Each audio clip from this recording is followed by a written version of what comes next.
readers like you. IJReview.com, your number one source for news and entertainment.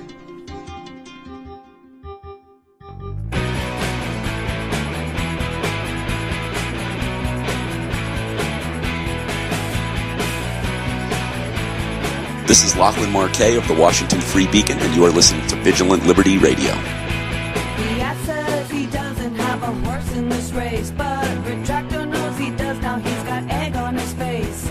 The donkey's on the left, got owned by a kid. They can say it was a crap, but Retractor knows what he did.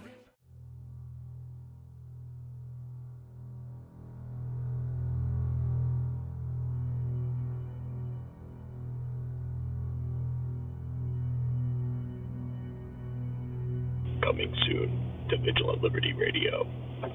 The Edge of Anarchy. Mondays on VLR.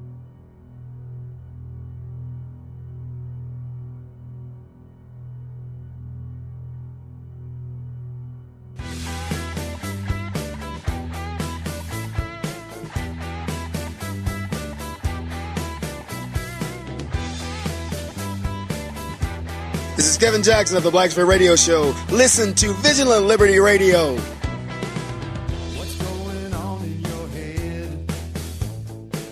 I think your brain is gone dead. At Independent Journal Review, we publish news that is objective, fair, and entertaining. As one of the top websites in the United States, it's our duty to bring the absolute best to our readers like you. IJReview.com, your number one source for news and entertainment.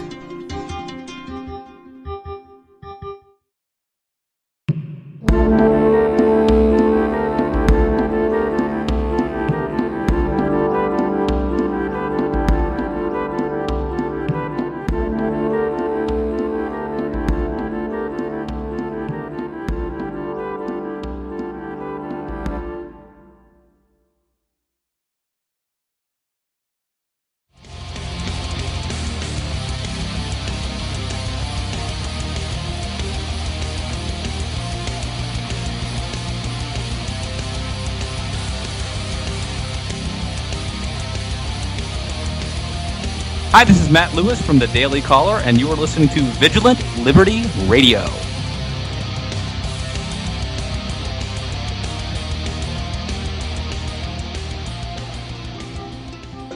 At Independent Journal Review, we publish news that is objective, fair, and entertaining.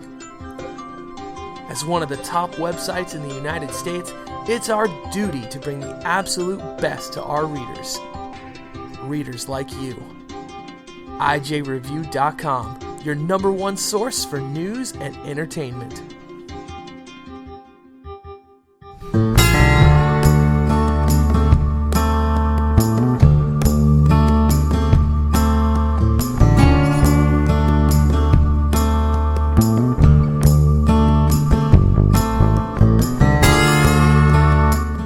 Welcome back to The Right Mics with Mike Miller and Michael Hausum. Again, a reminder, 412-567-6879. If you have an opinion, and as I said multiple times, agree, disagree, tell us how wonderful we are or that we're completely full of crap. It's all good either way.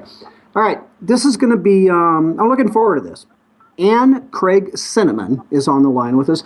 Let me tell you just a little bit about Ann before I shut up and let her talk. Ann talks fast, I talk fast, Hausum talks fast.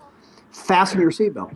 But Ann has 30 years of experience, radio and TV. Hausum, this is going to remind you a little bit of Jody Adler. 30 years experience in radio and television. Most of her career, high profile, by the way, morning radio shows. I could talk about that back in the day. Also TV anchor, news reporter. She and her husband publish a magazine, and she's the author of a fascinating book, Walking Naked in Tehran, which we're going to talk about in a little bit. Anyway, Ann, welcome to The Right Mics. Thank you. Nice to be here. Glad to have you. Listen, say hello to my brother from another mother, Michael Hausum. Okay, so one is Mike and the other is Michael. Is that how you distinguish? Is that correct? Yes. Yes, I Okay. I'm the former. Howsam is the latter. Gotcha. All right. Well, nice to talk to you as well, Michael. Hey, nice to talk to you. Now, if we were doing this in studio, you would just be able to tell the difference because of the eons worth of difference between our ages. So visually, I we're understand. very, very easy to distinguish between See, the two of what us. he actually meant to say was eons of difference between our knowledge and depth of ability to analyze the world events as they occur. And I thought he was going to go with attractiveness. So see, that's I how thought he was shallow going I to go am. there. Yeah, I thought he was going to go there too. But then he knows I'd get all into the bald head and all that kind of stuff. I'm too Okay, all right. insecure. I'm too insecure to render compliments to anybody but my mirror. There we go. I understand.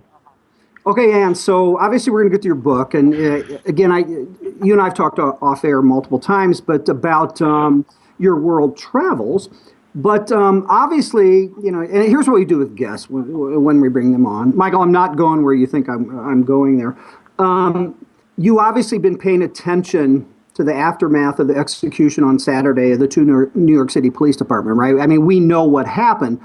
But the aftermath, the multiple layers of what's going on. I mean, what are your thoughts? What are your overall thoughts about that? Well, it seems quite obvious what the void is here. You're not hearing from the masses. You don't hear from the Al Sharptons or anybody else about this. These are police officers who are sitting in their car doing their job, and somebody comes up and executes them. And to me, this guy has been enabled by that whole, I don't like to name names necessarily, but the Al Sharptons, who are calling cops names and that sort of thing. I saw some people on the news that I saw this one woman in particular who was, let's murder the murderers.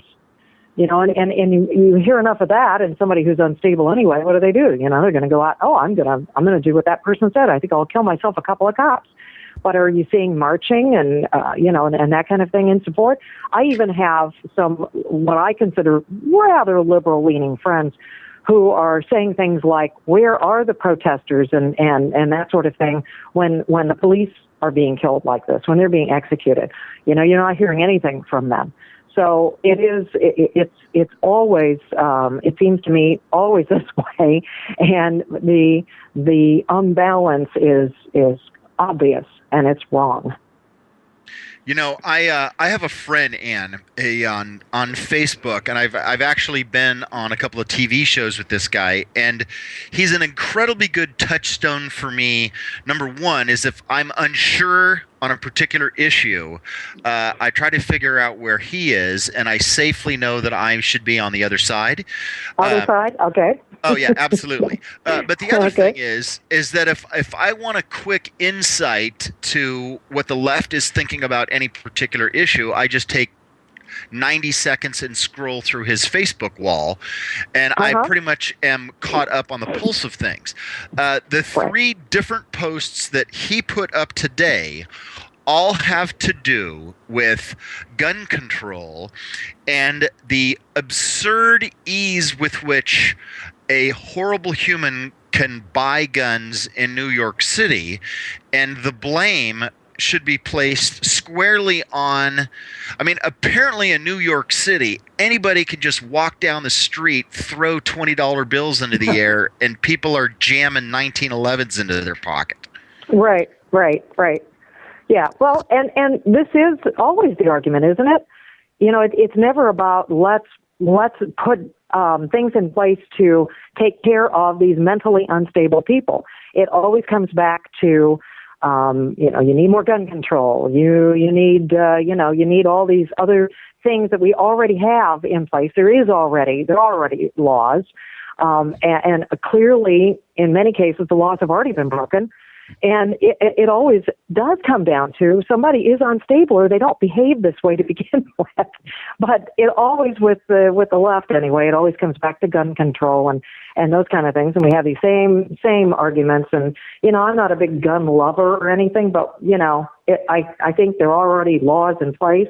They're not necessarily always being upheld or whatever, but it's always the same argument. And it always comes down to looking at the wrong things. It's also, Rahm Emanuel famously said, never let a good crisis go to waste. And you have everybody from the NAACP to the predictable, media.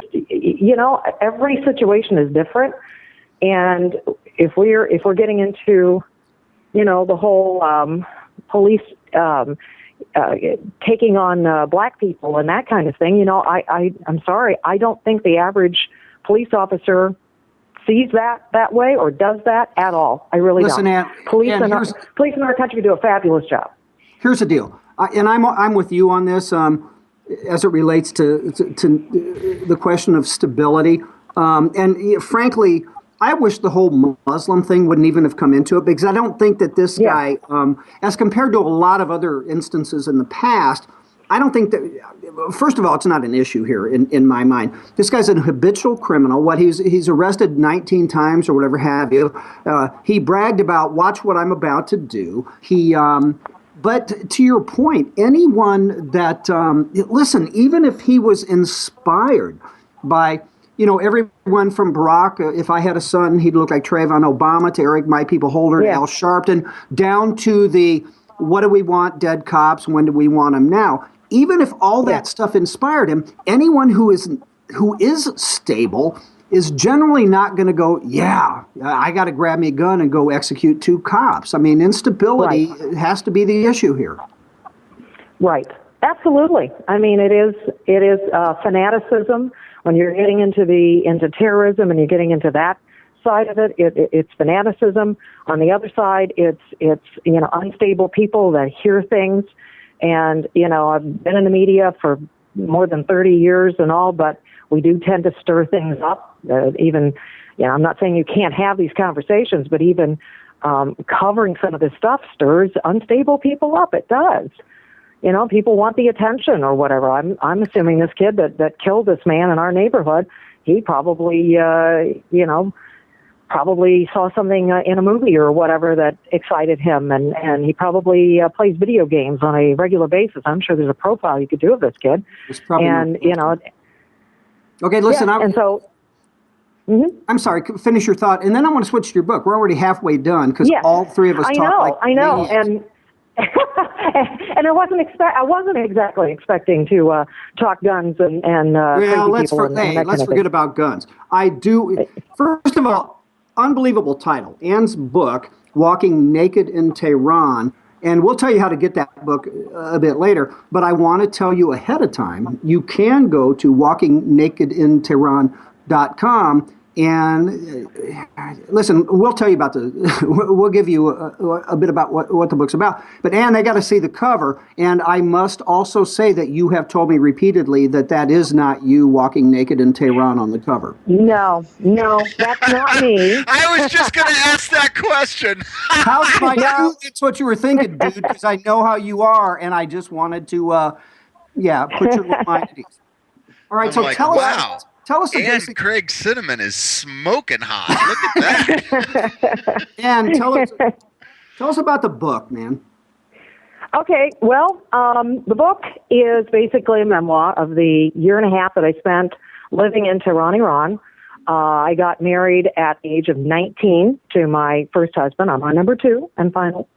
And we got married. He's 9 years older than I am. We got married 2 days later. I moved to Tehran, Iran, and I lived there for a year and a half. He worked for Bell Helicopter, had gotten a job with Bell Helicopter. And so I moved there as a teenager and didn't know anyone. I had been to the Middle East. My family loved to travel. That's where I got my love of travel. And so I knew what it was going to look like, but, looking like something and living there, 2 different things completely. A completely strange culture. I was, young, naive, never worked. I had a couple of years of college under my belt, and that was about it.